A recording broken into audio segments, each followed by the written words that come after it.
Hello and the warmest welcome to this month's episode of Africa's Boardroom. I'm Lerato Mbele. Thank you for your time.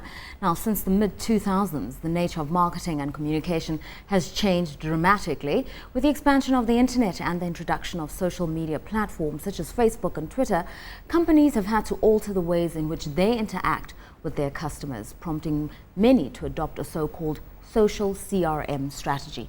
Joining me in studio to discuss the role of social CRM in business, we have James McLaren, who's a senior manager at Accenture.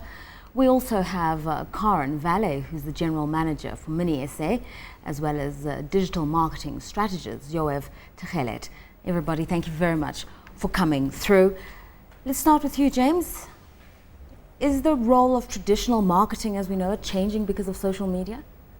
Yes, I think it is. So many concepts like the sort of funnel concept in marketing, I think, has been fundamentally affected by social media. So we used to have this concept of, pulling people through the marketing funnel from awareness to, awareness of a product through to purchasing ultimately, and then repurchasing in terms of loyalty. And I think what we're seeing is that social media platforms are fundamentally affecting that and enabling a more diverse and intricate dialogue at every stage of that process. The bottom line is that it's a two-way dialogue now, and a more intricate sort of process to navigate with our consumers. Yoav, you're a digital marketing strategist and you can literally follow the numbers, follow the voices. What are people doing on social sites? They're talking about personal issues, the cats and the dog and the children, or they're talking about brands? Yeah, I think it's quite varied. The one thing that they're doing is they're interacting with each other, their friends or their family, but a lot of what they're doing is talking about brands and experiences. It could be anything from a travel experience to an experience they had at a coffee shop. And I think brands out there are of the opinion that if they're in the social media space, then people are going to start talking about them. But the thing is that people are already talking about brands whether they're there or not. So there's that dual role that's happening at the moment. Karen, I know that Mini has been pioneering this effort of moving marketing onto these social platforms. What does social mean in the CRM function? Well, we've approached it from two angles. Certainly from the post-purchase angle with our existing community, who are very strong brand ambassadors for us. So they put out a very strong message without us even having to prompt them to do so. They are very active in the social networks. And so they carry the conversation on behalf of many to a large extent. And then with new consumers, the potential is there to use certain of these brand ambassadors also to actually create the awareness and the interest out there for many. What is the marketing value for you that's been established by using social sites? Oh, it's massive. As a brand, Mini spends a relatively small amount in marketing the brand out there, yet through our social networks we get an inordinate amount of feedback. For example, during the World Cup, we had our Makarapa countrymen running around, and out of the social networks we had 1.2 million impressions globally just gauged during that period, which if we had to spend that amount of money marketing it would have been exorbitant for us. Right, so Mini was able to capitalize on the momentum and the euphoria of the World Cup without having to pay FIFA any exclusivity rights. But some people argue social sites can never replace that tactile, visual, personal experience of the marketer bringing the product to me. Yeah, I think that's absolutely right, and I think there is an inherent danger in some of the buzz and the hype associated with social media, in that it's not the only channel that customers are going to use to interact with brands. And I think every brand, every company has to be very diligent and disciplined about the way that it looks at its customers and which customers are going to gravitate towards a social media channel, and which customers are going to always require some other form of interaction. Assuming that it's always going to be or exclusively social media from now on in, I think would be a mistake for brands and companies in general. Yoav, James used the word buzz. And that's what social sites do. They create a buzz. I've Right. discovered this pen. I like it. Let's talk about it. But that doesn't necessarily mean that in talking about it, we're exerting influence of the brand, for instance. It's still the job of the marketer, or am I wrong? You're right to an extent. I think marketers can only do so much in the social space. The way the social media works and just the natural progression of it is that it's not your traditional marketing or media channel where you can actually push that message onto consumers. The ability that marketers have with social media is to try and be part of that conversation about their brand and try and direct people towards the brand. But at the end of the day, the users out there are going to form their own opinions and they're going to carry that brand negatively or positively. Yeah. So the key here is to really be able to get into that conversation and try and direct it in the way of the brand, but without outwardly influencing it too much. I'm glad you've raised that issue. Karen, tell us how you do it. How do you mitigate the influence of the bloggers, the tweeters, for or against your product? Because in as much as they can create a buzz and a hype, they can also kill your brand. The amazing thing is if you have a strong community that are linked into your brand and that are passionate about your brand, they carry that conversation forward for you.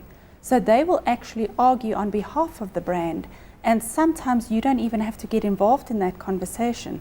Of course, you have to be there listening to the conversations that are taking place all the time and react if you need to. But especially with our brand ambassadors, we find that they are the ones that are actually carrying that conversation for us. James, this raises the issue of authenticity, which I think a lot of marketers internationally have been grappling with. You know, many say they use brand ambassadors, but in a situation that's not controlled, where we are just conversing as friends, as tweeters across 60 countries about a product, nobody from Mini SA can immediately interject to say correction please, or these are the features, etc. And so if somebody's going to be influenced by information that isn't coming necessarily from the source, how do you check its authenticity? And then again, how do you control the process? I mean, it's a very interesting point. I think it speaks to the root issue around why social media is such an important platform and discussion right now. You know, more conversations are happening out there between consumers about brands and products than are happening to those brands and products directly. And that's a difficult process to control. But I think, you know, what we've seen time and time again with clients who've embarked on successful strategies with social media platforms is, you know, if you have a good brand, if you have a good message, that gets augmented and magnified by your community. This in the same way that if you have something poor happening with your product, that'll also get augmented and magnified by your community.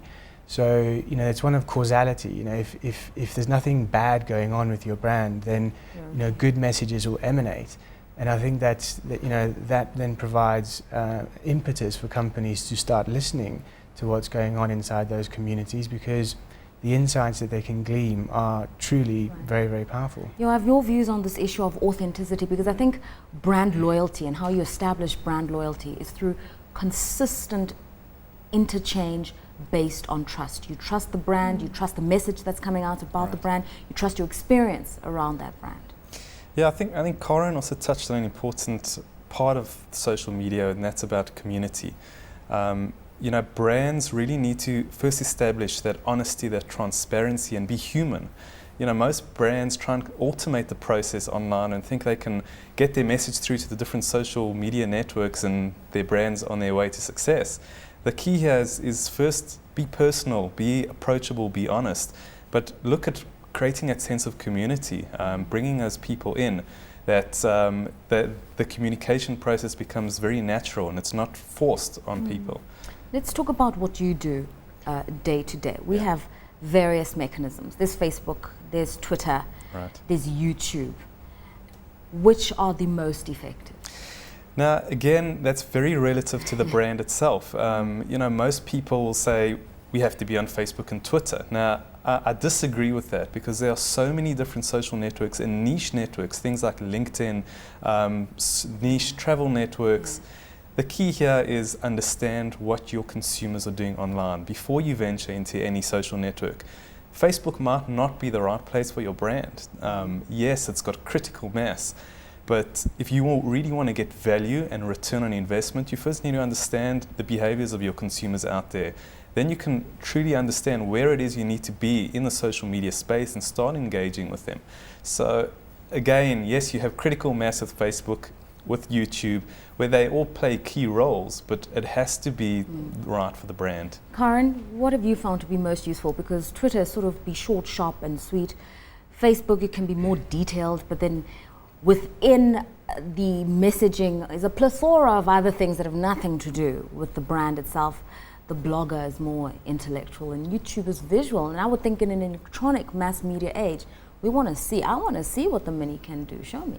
We have utilized all of those social networks for various messages, basically. And of course, being such an emotional brand, YouTube has enormous appeal, and we regularly put out videos on YouTube that, gain massive exposure for us. Facebook, we have found also to be a very effective method of not necessarily gaining the awareness, but for the community to start a discussion around certain topics that we feel is important.